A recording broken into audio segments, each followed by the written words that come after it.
How did Greece's economy end up being such a pathetic little shit? From shrinking a total of 48% in just 13 years and taking the top spot for unemployment in the European Union to having a very unhealthy relationship with debt. But how did we get here? How did a nation that for nearly 2,000 years was at the forefront of every single scientific and cultural innovation turn into the place depressed middle-aged single women go to once a year to pretend like they don't suffer from crippling depression? Greece's problems start well before Greece even existed. To support the war effort against the Ottomans, Greek rebels took out a loan from a British bank after independence. You guessed it. Greece takes out a loan after Greece defaulted on its debt in 1893. You guessed it again. The nation takes out yet another loan. Can you guess how Greece dealt with World War I and the Balkan Wars? Exactly by taking out a bunch of loans. In 1928, loan during World War II, loan after World War II, loan in 2010, loan in 2012, loan after making the same mistake. Again and again and again. You would think the nation would learn its lesson. But no, 2015 comes around and Greece has to take yet another loan. And it's actually really sad to see, because Greece, just 25 years ago, had a very bright future ahead of it. The year is 2000, and Greece is on fire. Not literally, I mean economically. The nation is growing faster than a cryptocurrency Elon Musk just promoted, resulting in the tripling of the nation's GDP in 9 short years. But then, as we all know, the Lehman Brothers collapse, resulting in the worst economic catastrophe in modern history. A catastrophe that hit Greece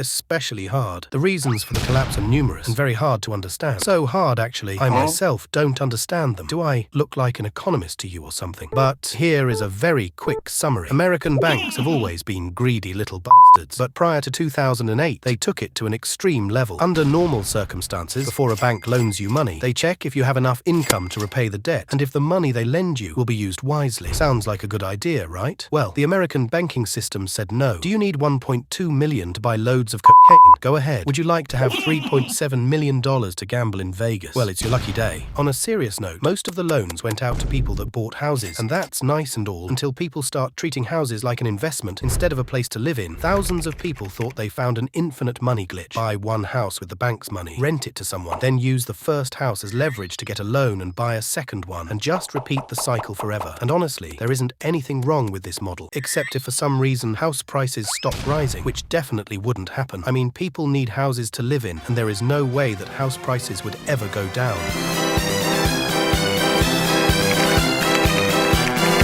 After the housing bubble burst, a chain reaction started that severely hit every part of every economy on the planet. And as we all know, the Greek nation was by far and away the hardest hit. It's important to note that the Lehman Brothers aren't entirely to blame for the collapse of the nation. Greece, long before 2008, was practicing unorthodox economic policies, was lying to the international community about its economic data, run a budget deficit since the nation was born, and essentially the nation had the budgeting skills of a 6-year-old. But what changed in 2008 was that it became clear to the world that the Greek economic miracle was built on lies, deception, and a very unhealthy relationship with debt. But everything I've mentioned until now is just a symptom of the actual problem, and not the problem itself. A number of nations like Japan, America, Italy, and Singapore have a debt to GDP ratio similar or even higher than the one Greece has. For example, Japan stands at 260%, while Greece only has a ratio of 170%. So what's happening here? Why is Greece facing the worst economic catastrophe in recent decades, while Japan, with a lot more debt, is seeming to be doing a lot better?